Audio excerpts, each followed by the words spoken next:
इतनी बीमारी और इतने पेशेंट्स के बीच हम डॉक्टर्स को आपकी बीमारी के बारे में विस्तार से समझा पाना बहुत मुश्किल होता है। तो अगर आपको किसी भी हेल्थ संबंधित मुद्दे पे जानकारी या सही राय चाहिए तो जुड़िए हमारे साथ डॉक्टर्स टॉक विद एक्सपर्ट्स पे। इस मंच पे मिलिए और सुनिए हर विभाग में एक स्पेशलिस्ट की एडवाइस आपकी सभी प्रॉब्लम्स के लिए।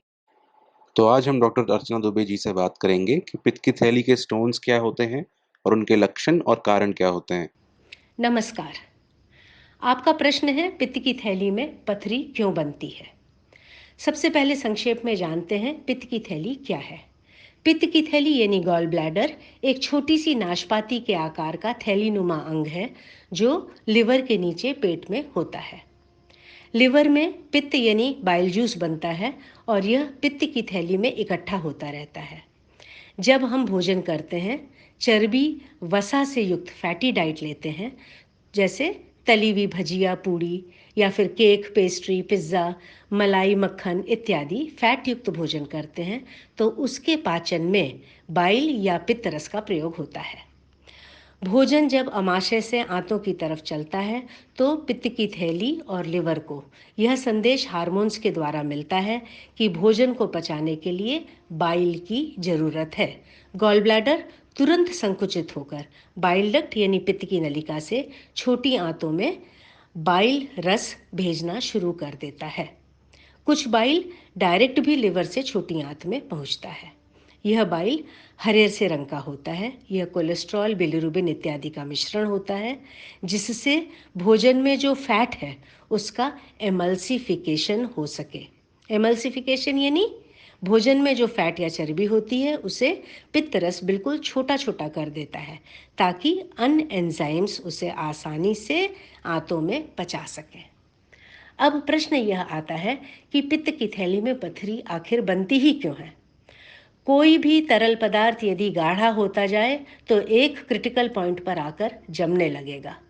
इसी तरह यदि पित्त की थैली उचित तरीके से खाली नहीं होती रहती तो पित्त उसमें इकट्ठा होकर गाढ़ा होता जाता है और पथरी या स्टोन्स बनने की प्रक्रिया शुरू हो जाती है।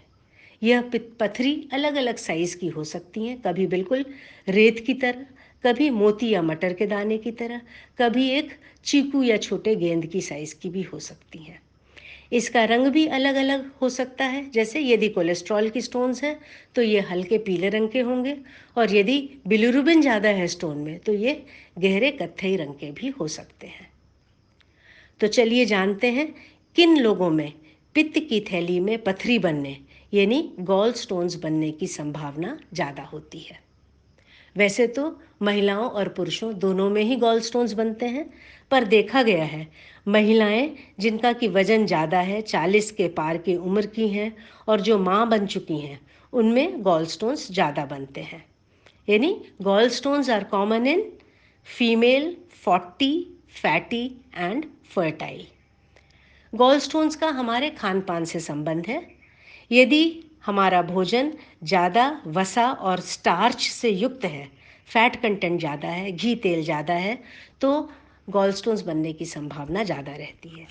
यदि भोजन में फाइबर कम है, रेशे वाली चीज़ें हम कम खाते हैं, फल सब्जियां, मोटा अनाज हम कम लेते हैं और रिफाइंड फूड, मैदा इत्यादि की बनी हुई चीज़ें ज़्यादा लेते हैं, तो भी गॉल स्टोन्स बनने की संभावना बढ़ जाती है।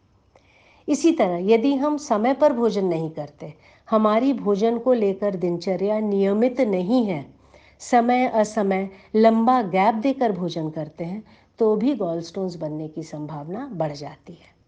कभी कभी वजन घटाने की प्रक्रिया में हम भोजन में जो चेंज लाते हैं, यानी तेजी से वजन घटाना चाहते हैं, महीने में यदि 8 से 10 किलो वजन घटाने का लक्ष्य रखकर हम भोजन में जो चेंजेस लाते हैं, उससे भी गॉल स्टोन की दिक्कत हो सकती है।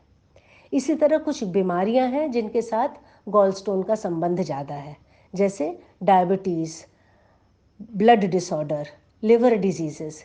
इस तरह के केसेस में भी गॉल स्टोन्स थोड़े ज़्यादा देखे गए हैं।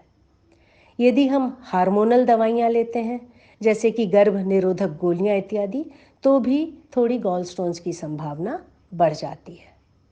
अतः पित्त की थैली की पथरी से बचने के लिए नियमित भोजन, संतुलित भोजन, कम गलिष्ठ, फाइबर युक्त भोजन करना चाहिए, अपने वजन को संतुलित रखना, वजन संतुलित ढंग से घटाना, बहुत हड़बड़ी में नहीं, यह सारी बातों का ध्यान रखना आवश्यक है।